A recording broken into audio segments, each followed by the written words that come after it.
नमस्कार, मी डॉक्टर स्नेहांजली.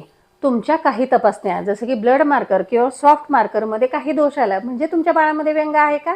अर्थात असं नाहीये. समजून घेऊयात रक्ताच्या तपासण्या म्हणजे रक्तातील मार्कर आणि सोनोग्राफीद्वारे जे सॉफ्ट मार्कर सांगतात याचा नक्की अर्थ काय आहे. रक्तातील मार्कर म्हणजे dual marker, triple marker, quadruple किंवा NIPT हे नक्की काय असतं तर आईच्या सर्क्युलेशनमध्ये बाळाच्या काही पेशी येतात आणि या पेशीची तपासणी केली जाते बाळामध्ये काही गुणसूत्रांचा दोष आहे का हे पाहण्यासाठी.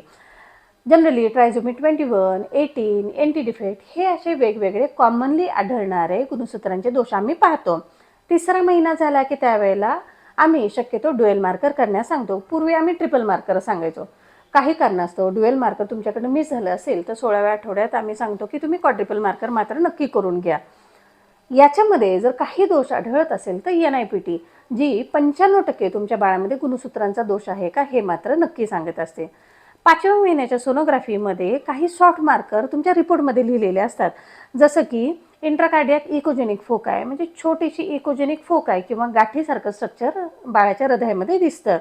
माइल्ड हायड्रोनेफ्रॉसिस म्हणजेच काय, थोडीफार युरिन साठल्यामुळे बाळाच्या किडनीमध्ये जरा फुलनेस जाणवायला चालू होतो. शॉर्ट फिमर किंवा लॉंग बोन मांडीचं हाड हे थोडंसं कम्पॅरेटिव्हली छोटं असतं. काही काही वेळेला ते इकोजेनिक बॉवेलसुद्धा जरासं इकोजेनिसिटी त्याची डिफरंट दिसायला चालू होते. काही काही वेळेला तर न्यूकल फोल्ड थिकनेस बाळाचा जास्ती असतो. काही वेळेला ॲब्रंट राईट सबक्लेव्हन आर्टरी ज्याला आरसा असंही म्हटलं जातं. काही काही वेळेला तर ॲब्सेंट किंवा हायपोप्लास्टिक म्हणजे बाळाचं नाकाचं हाड हे छोटंसं दिसायला चालू होतं आणि व्हेंट्रिक्युलोमेगॅली म्हणजे बाळाच्या मेंदूतील व्हेंट्रिकल नावाच्या ज्या पोकळ्या असतात त्याच्यामध्ये पाणी लिटल बिट जास्ती असतं. काही वेळेला कोरॉइड प्लेक्सस सिस्ट असंही दिसलं जातं. अर्थात हे सगळे सॉफ्ट मार्कर का असतात याच्यामध्ये आणि एक ॲडिशनल आहे, डबल वेसल म्हणजे अम्बिलिकल कॉर्ड आहे तर त्याच्यामध्ये फक्त 2 रक्तवाहिन्या असतात. आता या गोष्टी काहीतरी वेगळ्या आहेत परंतु ह्याचं कोरिलेशन आम्ही रक्तातले मार्कर बरोबर करतो.